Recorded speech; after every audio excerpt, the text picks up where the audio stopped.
शांति। आज 13 अगस्त 2025 की बाबा की साकार मुरली है। मुरली के महावाक्य है, मीठे बच्चे, अकाल मूर्त बाप का बोलता चलता तख्त यह यानी ब्रह्मा है। जब वह ब्रह्मा में आते हैं तब तुम ब्राह्मणों को रचते हैं। प्रश्न है, अक्लमंद बच्चे किस राज को समझकर ठीक रीति से समझा सकते हैं? उत्तर है, ब्रह्मा कौन है और वह ब्रह्मा सो विष्णु कैसे बनते हैं? प्रजापिता ब्रह्मा यहाँ है, वह कोई देवता नहीं। ब्रह्मा ने ही ब्राह्मणों द्वारा ज्ञान यज्ञ रचा है। यह सब राज अक्लमंद बच्चे ही समझकर समझा सकते हैं। घोड़े सवार और प्यादे तो इसमें मूंझ जाएंगे। गीत है, ओम नमो शिवाय, ओम शांति। भक्ति में महिमा करते हैं एक की। महिमा तो गाते हैं ना, परंतु न उनको जानते हैं, न उनके यथार्थ परिचय को जानते हैं। अगर यथार्थ महिमा जानते तो वर्णन जरूर करते। तुम बच्चे जानते हो, ऊंचते ऊंच है भगवान, चित्र मुख्य है उनका। ब्रह्मा की संतान भी होगी ना। तुम सब ब्राह्मण ठहरे। ब्रह्मा को भी ब्राह्मण जानेंगे और कोई नहीं जानते, इसलिए मूंझते हैं। यह ब्रह्मा कैसे हो सकता? ब्रह्मा को दिखाया है सूक्ष्म वतनवासी। अब प्रजापिता सूक्ष्म वतन में हो न सके, वहाँ रचना होती नहीं। इस पर तुम्हारे साथ बहुत वाद विवाद भी करते हैं। समझाना चाहिए, ब्रह्मा और ब्राह्मण है तो सही ना। जैसे क्राइस्ट से क्रिश्चियन अक्षर निकला है, बुद्ध से बौद्धि, इब्राहिम से इस्लामी, वैसे प्रजापिता ब्रह्मा से ब्राह्मण नामी ग्रामी है। आदि देव ब्रह्मा। वास्तव में ब्रह्मा को देवता नहीं कह सकते, यह भी रॉन्ग है। ब्राह्मण जो अपने को कहलाते हैं उनसे पूछना चाहिए, ब्रह्मा कहाँ से आया? यह किसकी रचना है? ब्रह्मा को किसने क्रिएट किया? कभी कोई बता न सके, जानते ही नहीं। यह भी तुम बच्चे जानते हो। शिव बाबा का जो रथ है जिसमें प्रवेश करते हैं, यह है ही वह जो आत्मा श्री कृष्ण प्रिंस बना था। 84 जन्मों के बाद यह यानी ब्रह्मा आकर बने हैं। जन्म पत्री का नाम तो इनका अपना अलग होगा ना, क्योंकि है तो मनुष्य ना। फिर इनमें प्रवेश करने से इनका नाम ब्रह्मा रख देते हैं। यह भी बच्चे जानते हैं, वही ब्रह्मा विष्णु का रूप है। नारायण बनते हैं ना। 84 जन्मों के अंत में भी साधारण रथ है ना। यह यानी शरीर सब आत्माओं के रथ है। अकाल मूर्त का बोलता चलता तख्त है। सिख लोगों ने फिर वह तख्त बना दिया है, उनको अकाल तख्त कहते हैं। यह तो अकाल तख्त सब हैं। आत्माएं सब अकाल मूर्त हैं। ऊंचते ऊंच भगवान को यह रथ तो चाहिए ना। रथ में प्रवेश हो बैठ नॉलेज देते हैं, उनको ही नॉलेजफुल कहा जाता है। रचना और रचता के आदि मध्य अंत की नॉलेज देते हैं। नॉलेजफुल का अर्थ कोई अंतर्यामी व जानी जाननहार नहीं है। सर्वव्यापी का अर्थ दूसरा है, जानी जाननहार का अर्थ दूसरा है। मनुष्य तो सबको मिलाकर जो आता है सो कहते जाते हैं। अभी तुम बच्चे जानते हो, हम सब ब्राह्मण ब्रह्मा की औलाद हैं। हमारा कुल सबसे ऊंच है।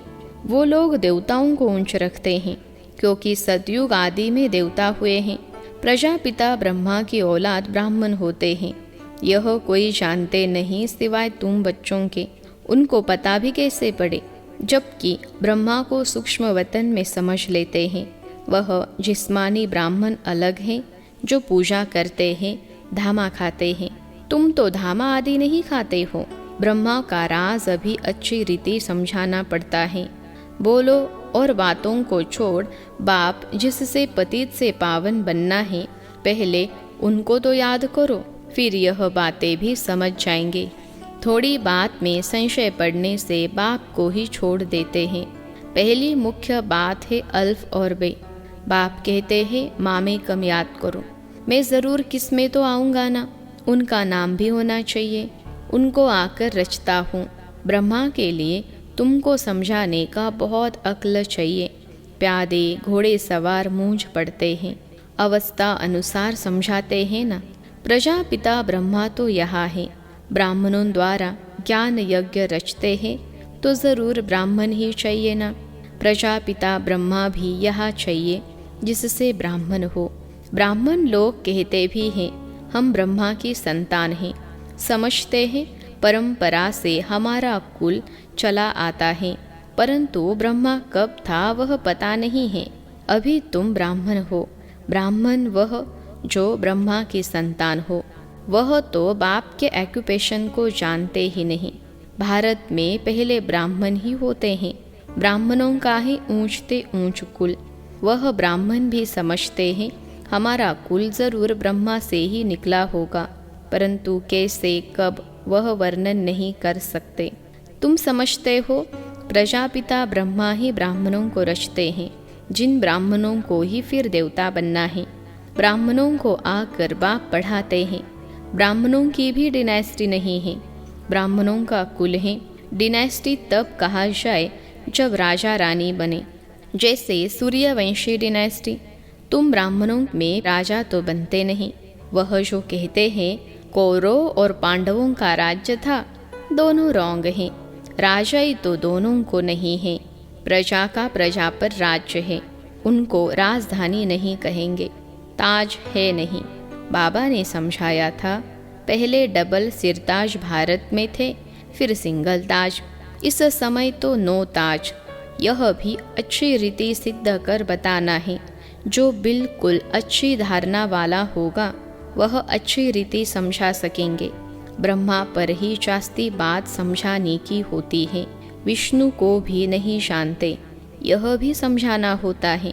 वैकुंठ को विष्णुपुरी कहा जाता है, अर्थात लक्ष्मी नारायण का राज्य था। श्री कृष्ण प्रिंस होगा तो कहेंगे ना हमारा बाबा राजा है। ऐसे नहीं कि श्री कृष्ण का बाप राजा नहीं हो सकता। श्री कृष्ण प्रिंस कहलाया जाता है तो जरूर राजा के पास जन्म हुआ है। साहूकार पास जन्म ले तो प्रिंस थोड़े ही कहलाएंगे। राजा के पद और साहूकार के पद में रात दिन का फर्क हो जाता है। श्री कृष्ण के बाप राजा का नाम ही नहीं है। श्री कृष्ण का कितना नाम वाला है। बाप का ऊंच पद नहीं कहेंगे, वह सेकेंड क्लास का पद है जो सिर्फ निमित्त बनते हैं श्री कृष्ण को जन्म देने। ऐसे नहीं कि श्री कृष्ण की आत्मा से वह ऊंच पढ़ा हुआ है, नहीं। श्री कृष्ण ही सो फिर नारायण बनते हैं, बाकी बाप का नाम ही गुम हो जाता है जरूर ब्राह्मण, परंतु पढ़ाई में श्री कृष्ण से कम है। श्री कृष्ण की आत्मा की पढ़ाई अपने बाप से ऊंच थी, तब तो इतना नाम होता है। श्री कृष्ण का बाप कौन था यह जैसे किसको पता नहीं, आगे चल मालूम पड़ेगा। बनना तो यहाँ से ही है। राधे की भी माँ बाप होंगे ना, परंतु उनसे राधे का नाम जास्ती है क्योंकि माँ बाप कम पढ़े हुए हैं। राधे का नाम उनसे ऊंच हो जाता है। यह है डिटेल की बातें बच्चों को समझाने के लिए। सारा मदार पढ़ाई पर है। ब्रह्मा पर भी समझाने का अक्ल चाहिए। वही श्री कृष्ण जो है उनकी आत्मा ही 84 जन्म भोगती हैं। तुम भी 84 जन्म लेते हो। सब इकट्ठे तो नहीं आएंगे। जो पढ़ाई में पहले पहले होते हैं वहाँ भी वह आएंगे। नंबरवार तो आते हैं ना, यह बड़ी महीन बातें हैं। कम बुद्धि वाले तो धारणा कर न सके। नंबरवार चाहते हैं ना, नंबरवार चाहते हैं। तुम ट्रांसफ़र होते हो नंबरवार। कितनी बड़ी क्यू है जो पिछाड़ी में जाएगी। नंबरवार अपने अपने स्थानों पर जाकर निवास करेंगे। सबका स्थान बना हुआ है। यह बड़ा वंडरफुल खेल है, परंतु कोई समझते नहीं है। इनको कहा जाता है कांटों का जंगल। यहाँ सब एक दो को दुख देते रहते हैं। वहाँ तो नेचुरल सुख है, यहाँ है आर्टिफिशियल सुख। रियल सुख एक बाप ही देने वाला है। यहाँ है काग विष्टा के समान सुख। दिन प्रतिदिन तमो प्रधान से दिन प्रतिदिन तमो प्रधान बनते जाते हैं। कितना दुख है। कहते हैं बाबा माया के तूफान बहुत आते हैं, माया उलझा देती है, दुख की फीलिंग बहुत आती है। सुखदाता बाप के बच्चे बनकर भी अगर दुख की फीलिंग आती है तो बाप कहते हैं बच्चे यह तुम्हारा बड़ा कर्म भोग है। जब बाप मिला तो दुख की फीलिंग नहीं आनी चाहिए। जो पुराने कर्म भोग है उसे योग बल से चुकतू करो। अगर योग बल नहीं होगा तो मोचरा खाकर चुकतू करना पड़ेगा। मोचरा और मानी तो अच्छा नहीं, यानी सज़ा खाकर पद पाना अच्छा नहीं। पुरुषार्थ करना चाहिए, नहीं तो फिर ट्रिब्यूनल बैठती हैं, प्रजा तो ढेर हैं।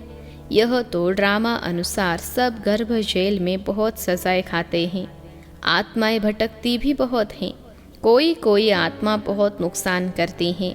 जब कोई में अशुद्ध आत्मा प्रवेश होता है तो कितना हैरान होते हैं। नई दुनिया में यह बातें होती नहीं। अभी तुम पुरुषार्थ करते हो, हम नई दुनिया में जाए, वहाँ जाकर नए नए महल बनाने पड़ेंगे। राजाओं के पास जन्म लेते हो जैसे श्री कृष्ण जन्म लेते हैं, परंतु इतने महल आदि सब पहले से थोड़े ही होते हैं, वह तो फिर बनाने पड़े। कौन रचते हैं? जिनके पास जन्म लेते हैं। गाया हुआ भी है, राजाओं के पास जन्म होता है। क्या होता है सो तो आगे चल देखना है। अभी थोड़े ही बाबा बताएंगे, वह फिर आर्टिफिशियल नाटक हो जाए, इसलिए बताते कुछ भी नहीं है। ड्रामा में बताने की नोंद नहीं। बाप कहते हैं मैं भी पाठधारी हूँ। आगे की बातें पहले से ही जानता होता तो बहुत कुछ बतलाता। बाबा अंतर्यामी होता तो पहले से बताता। बाप कहते हैं नहीं, ड्रामा में जो होता है उनको साक्षी हो देखते चलो और साथ साथ याद की यात्रा में मस्त रहो। इसमें ही फेल होते हैं। ज्ञान कभी कम जास्ती नहीं होता, याद की यात्रा ही कभी कम कभी जास्ती होती है। ज्ञान तो जो मिला है सो है ही। याद की यात्रा में कभी उमंग रहता है, कभी ढीला, नीचे ऊपर यात्रा होती है। ज्ञान से तुम सीढ़ी नहीं चढ़ते। ज्ञान को यात्रा नहीं कहा जाता, यात्रा है याद की। बाप कहते हैं याद में रहने से तुम सेफ्टी में रहेंगे। देह अभिमान में आने से तुम बहुत धोखा खाते हो, विकर्म कर देते हो। काम महाशत्रु है, उसमें फेल हो पड़ते हैं। क्रोध आदि की बाबा इतनी बात नहीं करते। ज्ञान से या तो है सेकंड में जीवन मुक्ति, या तो फिर कहते सागर को स्याही बनाओ तो भी पूरा नहीं हो, या तो सिर्फ कहते हैं अल्फ को याद करो। याद करना किसको कहा जाता, यह थोड़े ही जानते हैं। कहते हैं कलयुग से हमको सतयुग में ले चलो। पुरानी दुनिया में है दुख। देखते हो बरसात में कितने मकान गिरते रहते हैं, कितने डूब जाते हैं। बरसात आदि यह नेचुरल कैलेमिटीज़ भी होंगी। यह सब अचानक होता रहेगा। कुंभकर्ण की नींद में सोए हुए हैं, विनाश के समय जागेंगे, फिर क्या कर सकेंगे, मर जाएंगे। धरती भी जोर से हिलती है। तूफान, बरसात आदि सब होता है। बॉम्ब्स भी फेंकते हैं, परंतु यहाँ एडिशन है सिविल वार। रक्त की नदियाँ गाई हुई है। यहाँ मारा मारी होती हैं। एक दो पर केस करते रहते हैं, सो लड़ेंगे भी ज़रूर। सब है निधन के, तुम हो धनी के। कोई लड़ाई आदि तुमको नहीं करनी है। ब्राह्मण बनने से तुम धनी के बन गए। धनी बाप को या पति को कहते हैं। शिव बाबा तो पतियों का पति हैं। सगाई हो जाती है तो फिर कहते हैं हम ऐसे पति के साथ कब मिलेंगे। आत्माएं कहती है शिव बाबा हमारी तो आपस में सगाई हो गई, अब आपसे हम कैसे मिले। कोई तो सच लिखते हैं, कोई तो बहुत छिपाते हैं। सच्चाई से लिखते नहीं कि बाबा हमसे यह भूल हो गई, क्षमा करो। अगर कोई विकार में गिरा तो बुद्धि में धारणा हो नहीं सकती। बाबा कहते हैं तुम ऐसी कड़ी भूल करेंगे तो चकनाचूर हो जाएंगे। तुमको हम गोरा बनाने के लिए आए हैं, फिर तुम काला मुँह कैसे करते हो। भल स्वर्ग में आएंगे, पाई पैसे का पद पाएंगे। राजधानी स्थापन हो रही है ना, कोई तो हार खाकर जन्म जन्मांतर पद भ्रष्ट हो जाते हैं। कहेंगे बाप से तुम यह पद पाने आए हो। बाप इतना ऊंच बने, हम बच्चे फिर प्रजा थोड़े ही बनेंगे। बाप गद्दी पर हो और बच्चा दास दासी बने, कितनी लज्जा की बात है। पिछाड़ी में तुमको सब साक्षात्कार होंगे। फिर बहुत पछताएंगे, नाहे कैसा किया। सन्यासी भी ब्रह्मचर्य में रहते हैं तो विकारी सब उनको माथा टेकते हैं।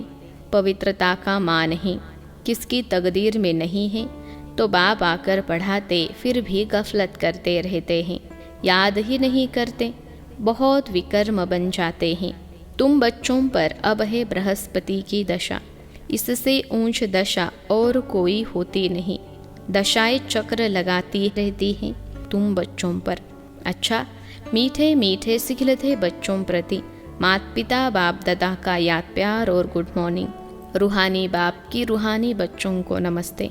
हम रूहानी बच्चों की सिखलते रूहानी माता पिता बाप दादा को याद प्यार, गुड मॉर्निंग और नमस्ते बाबा नमस्ते। धारणा के लिए मुख्य सार। पहली पॉइंट है, इस ड्रामा की हर सीन को साक्षी होकर देखना है। एक बाप की याद में मस्त रहना है। याद की यात्रा में कभी उमंग कम न हो। दूसरी पॉइंट है, पढ़ाई में कभी गफलत नहीं करना। अपनी ऊंच तकदीर बनाने के लिए पवित्र जरूर बनना है।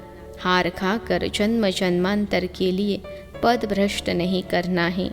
आज का वरदान है, सच्ची सेवा द्वारा अविनाशी अलौकिक खुशी के सागर में लहराने वाली खुश नसीब आत्मा भव। सच्ची सेवा द्वारा अविनाशी अलौकिक खुशी के सागर में लहराने वाली खुश नसीब आत्मा भव।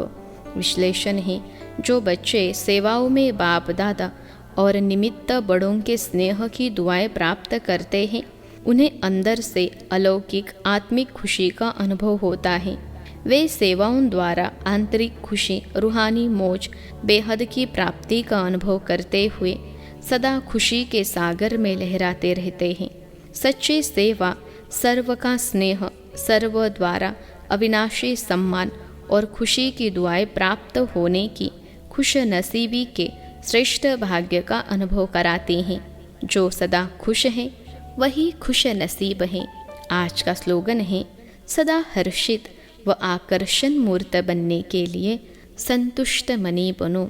सदा हर्षित व आकर्षण मूर्त बनने के लिए संतुष्ट मनी बनो। अव्यक्त इशारे, सहज योगी बनना है तो परमात्मा प्यार के अनुभवी बनो। कर्म में, वाणी में, संपर्क व संबंध में, लव और स्मृति व स्थिति में लवलीन रहना है।